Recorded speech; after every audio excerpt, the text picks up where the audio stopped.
The next thing, ladies and gentlemen, I want to share with you that some of you already know that it's hard. It's not easy. It's hard changing your life. It was hard when just over 3 years ago in the Penobscot building in Detroit, Michigan, where I was operating my business, and I fell on some hard times, and I was sleeping in my office. It was hard coming into the lobby, and the security said, "Excuse me, Mr. Brown, can we see you for a moment?" And I said, "Yes." And I walked up to the counter, and he gave me an envelope. And he said, "Would you mind reading it here?" And I opened the envelope, and the envelope was from management that said, "This is an office tower. It's not a hotel. Please do not sleep in your office." And I said, "Excuse me, sir." I said, "I just work long hours in creating my business. I'm an entrepreneur. And right now things are bad for me, but they're not going to be this way always. And I just asked for the opportunity to continue to operate like I'm doing. I'm not trying to make this my home." And it was hard coming through the lobby.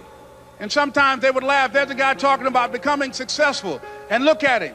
He's bathing in the bathroom upstairs on the 21st floor. He sleeps on the floor. Him and 2 other dreamers up there.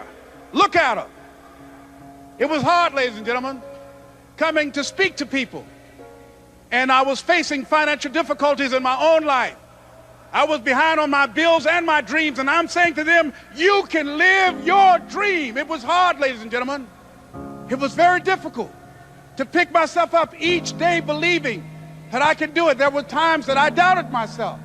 I said, "God, why is this happening to me? I'm just trying to take care of my children and my mother. I'm not trying to steal or rob from anybody. Why did this have to happen to me?" It was very hard. And here's what I want to say to you. For those of you that have experienced some hardships, don't give up on your dream.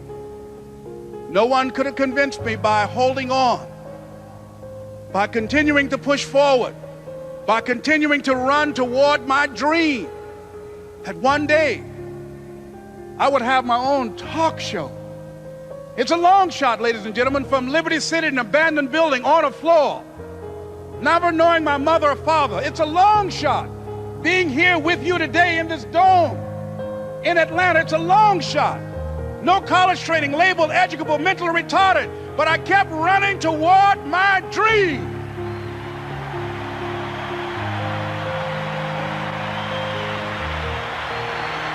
Don't stop.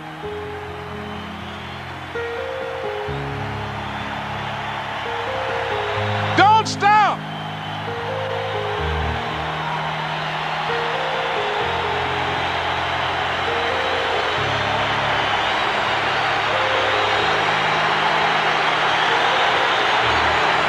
Don't stop running toward your dream.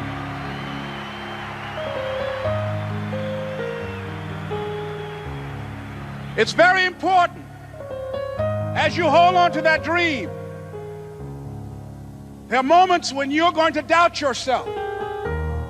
There are rough times are going to come, but they have not come to stay. They have come to pass. It's very important for you to know that. Don't say, "I'm having a bad day." Say, "I'm having a character building day."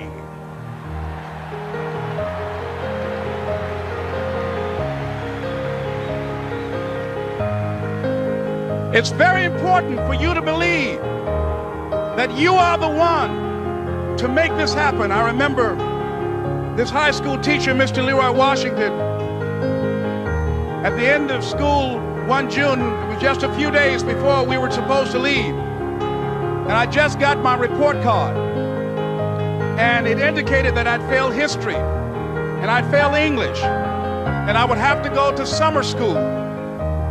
And I was feeling within myself that I was a failure, that I'm slower than most people in getting paperwork, and I was feeling down on myself and very negative.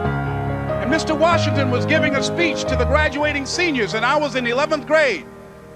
And even though I wasn't supposed to be in there, I went in there because the speech he was giving, that speech was for me.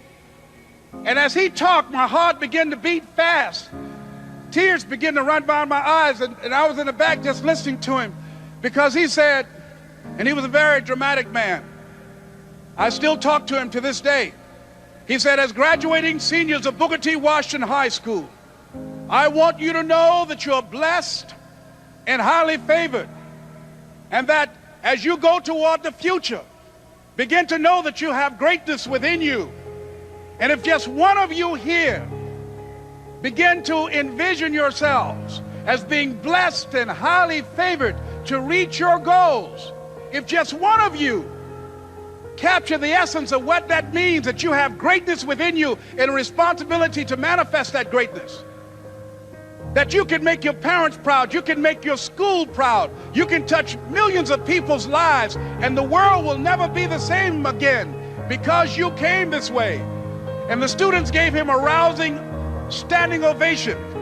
And as he left the auditorium, I ran down the steps and I caught him in the parking lot. I said, Mr. Washington? He said, yes. I said, do you remember me, sir? He said, no. I said, my name is Leslie Brown. My mother, she works in the cafeteria here. I'm one of the twins, Leslie and Wesley. I said, Mr. Washington, but you know, I got these big dreams. I like talking to people. I love people. I said, I want to work with people, and I got this dream of buying my mama a home. Could I do that, Mr. Washington? He said, it's possible, Mr. Brown. And as he walked away, I called him again. I said, Mr. Washington? He said, what do you want now? I said,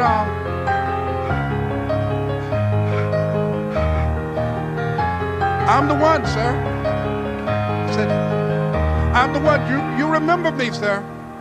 I'm Miss Mamie Brown's boy. I'm the one. I'm the one.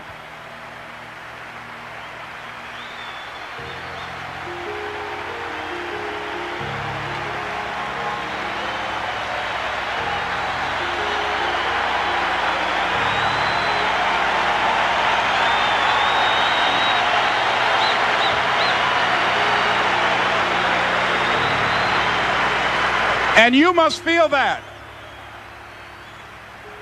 That's why you're here. Because you are the one.